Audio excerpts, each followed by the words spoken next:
Hello दोस्तों, आप सभी का डी स्टोरी चैनल में हार्दिक स्वागत, वंदन और अभिनंदन है।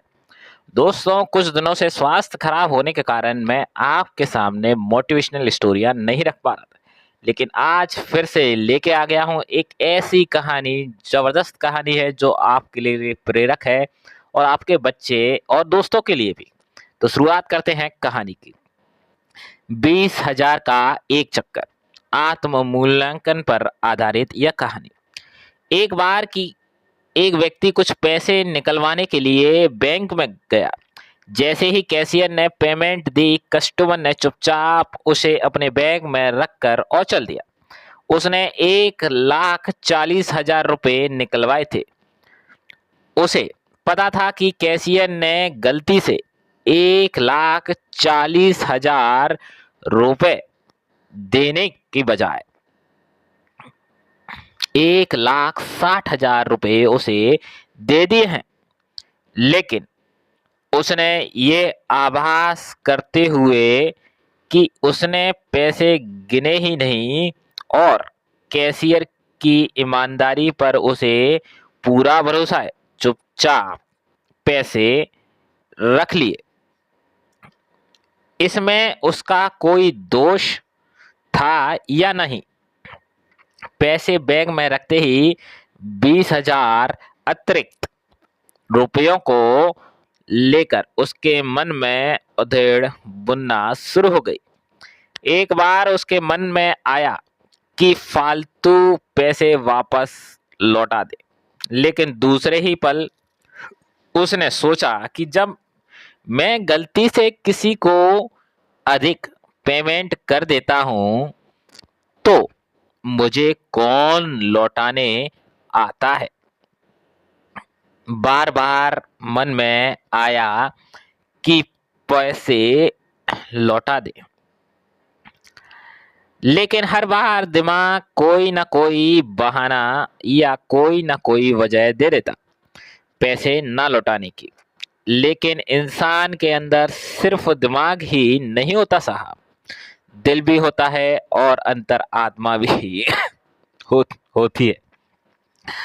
रह रह कर भी उसके अंदर से आवाज आ रही थी कि तुम किसी की गलती से फायदा उठाने से नहीं चूकते और ऊपर से बेईमानी ना होने का ढोंग भी करते हो।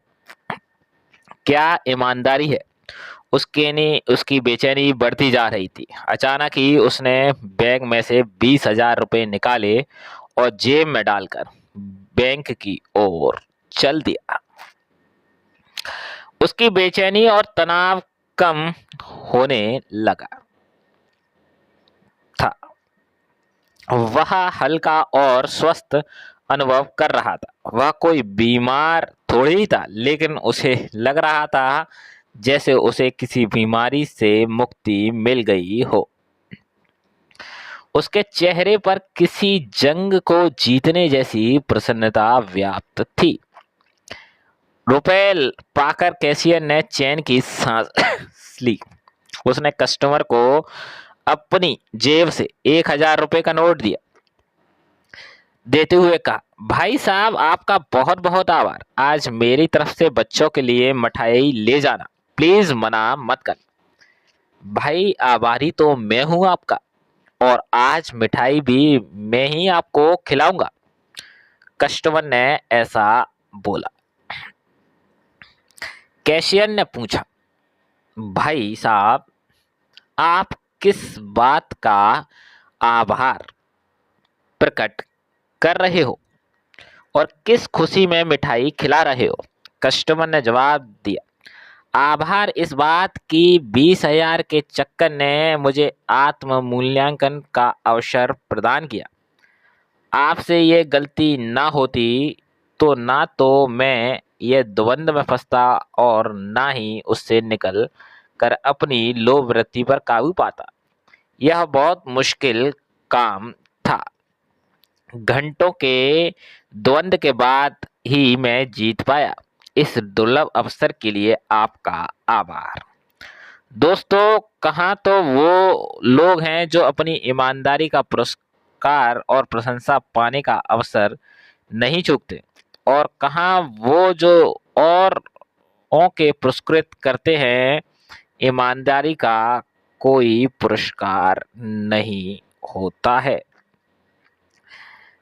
दोस्तों, कहानी पूरी जानने से पहले चैनल को जरूर सब्सक्राइब कर लीजिए। अपितु ईमानदारी स्वयं में एक बहुत बड़ा पुरस्कार है। अपने लोभ पर काबू पाना कोई सामान्य बात नहीं, इससे अवसर भी जीवन में सौभाग्य से ही मिलते हैं, अतः उन्हें गंवाना नहीं चाहिए, अपितु उनका उत्सव मनाना चाहिए। तो दोस्तों, आज की कहानी अच्छी लगी हो तो प्लीज चैनल को सब्सक्राइब कर दीजिए। धन्यवाद। जय श्री राम।